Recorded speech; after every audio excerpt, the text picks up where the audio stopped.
우리는 부활절을 지나 한 주의 시간을 보내고 있습니다. 예수님의 부활, 여러분들은 어떤 마음으로 하루하루를 살아가고 있습니까? 역시 부활절을 지나다 보니 저도 부활절에 대한 말씀을 여러분들과 함께 나눠보기를 소망합니다.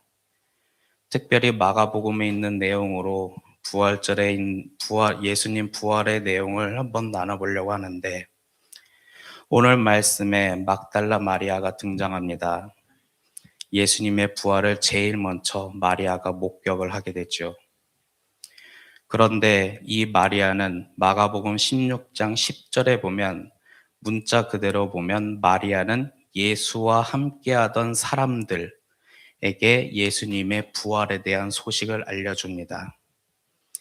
여기서 예수와 함께하던 사람들, 이 사람들은 어떤 사람들일까요?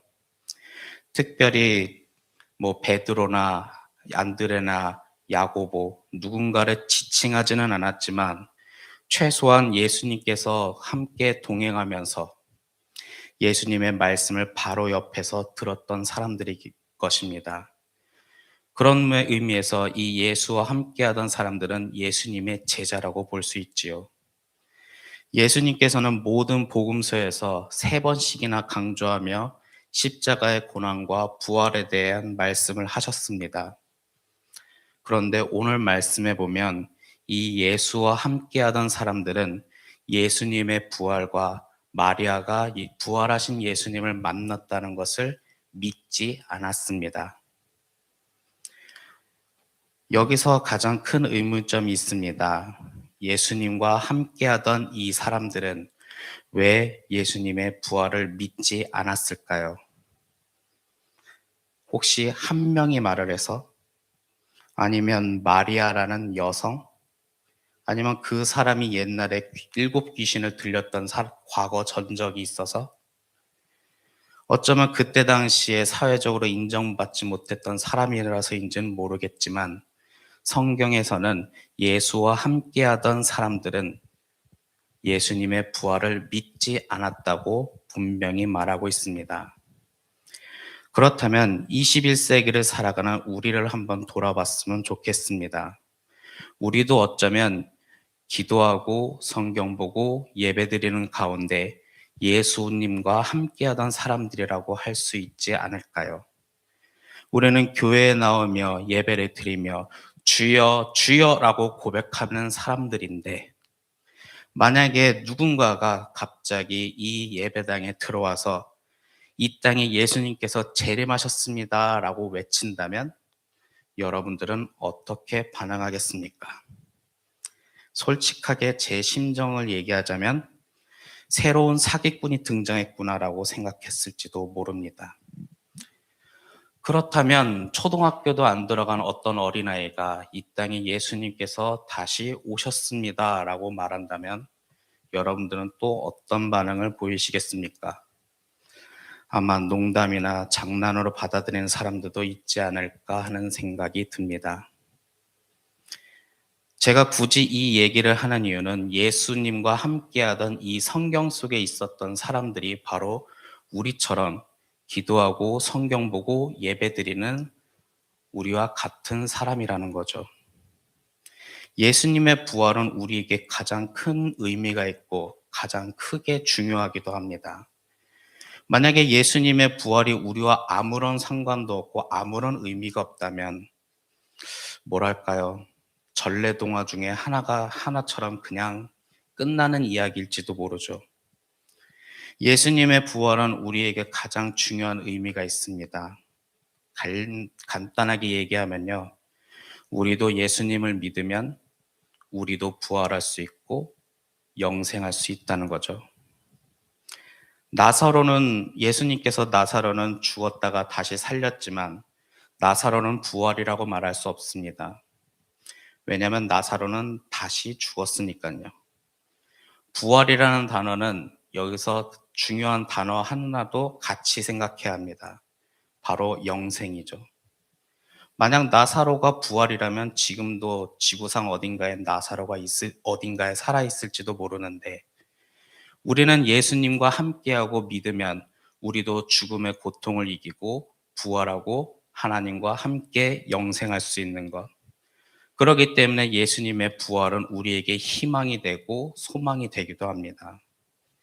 그렇다면 우리는 어떤 사람일까요? 예수님의 부활을 믿는 사람입니까? 부활은 우리에게 영생할 수 있는 하나님의 구원이 되는 우리의 희망이자 소망이 됩니다. 다시 성경의 말씀 속으로 한번 돌아가 보고자 합니다. 마가복음 16장 12절에 그 후에라는 접속사로 이루어지며 이야기가 진행되고 있습니다. 이제는 한 명이 아니라 그들 중에 두 사람이라고 이야기를 합니다. 이 두 사람도 아마 예수님과 함께하던 사람들 중에 일부였을 것입니다. 그 두 사람에게 이제 예수님께서 나타났습니다. 그리고 그 두 사람은 남은 제자들에게 마가복음 16장 13절에 그 두 사람은 남아있는 제자들에게 예수님의 부활 소식을 알렸습니다. 그런데 믿지 않았습니다. 고대 유대인들에게 있어서 재판 중에 증인이 두 명이라는 것은 완벽하다는 것을 의미합니다. 한 사람의 증언이 아니라 두 사람의 증언은 그 증언이 확실하다는 것을 의미하죠. 그런 것처럼 이제 마리아 한 명이 아니라 이제 두 명이 이야기함에도 예수님과 함께하던 사람들은 예수님의 부활을 믿지 않았습니다. 여기서 가장 중요한 질문, 왜 그들은 예수님의 부활을 믿지 않았을까요? 너무 비현실적이어서? 다시 이야기는 마가복음 16장 14절에 그 후에라는 똑같은 접속사로 이루어지며 다시 이야기가 진행되고 있습니다. 이렇게 예수님의 부활을 믿지 않는 자들에게 이젠 예수님께서 직접 나타나셨고, 나타나시자마자 예수님은 그 제자들을 꾸짖었습니다. 그 꾸짖은 이유는 딱 두 가지입니다. 믿음 없는 것과 마음이 완악한 것. 오늘 말씀에서 가장 궁금했던 것은 예수님과 함께하던 사람들이 예수님의 부활을 계속 믿지 않고 있었습니다. 그 이유를 예수님께서 직접 말씀하고 있지요.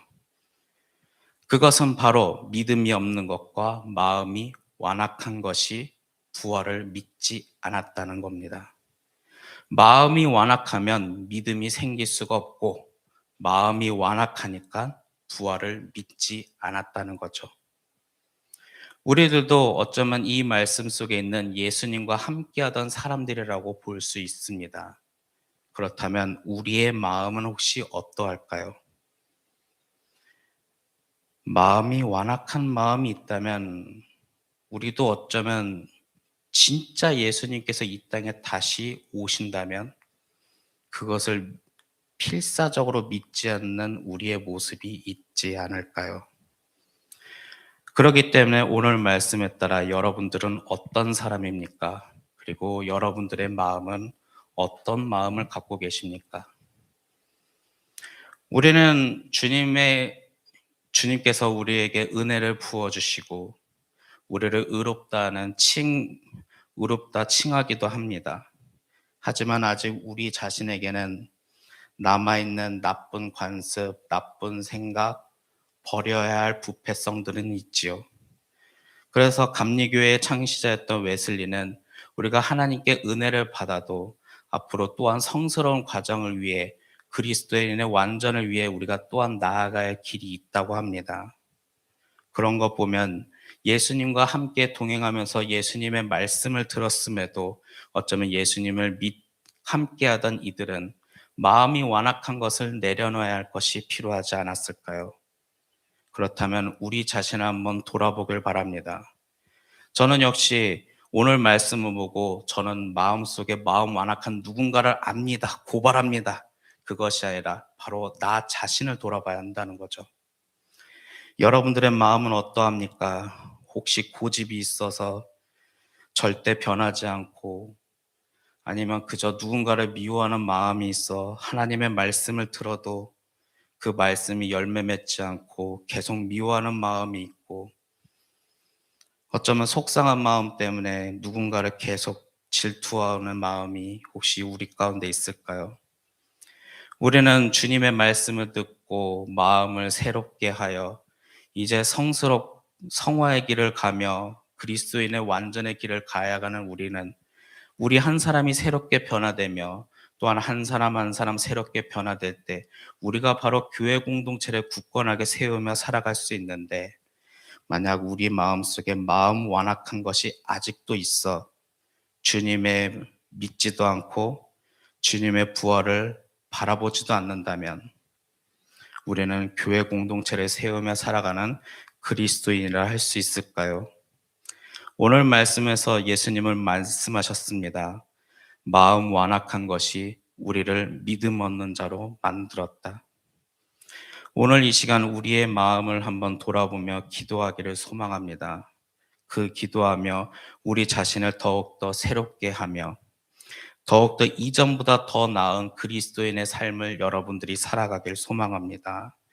만약에 버려야 할 것이 있다면 오늘 기도하며 버리고 저 세상 속에 나아갈 때 주님과 동행하며 살아가는 우리 두드림교회 성도님들이 되길 소망합니다.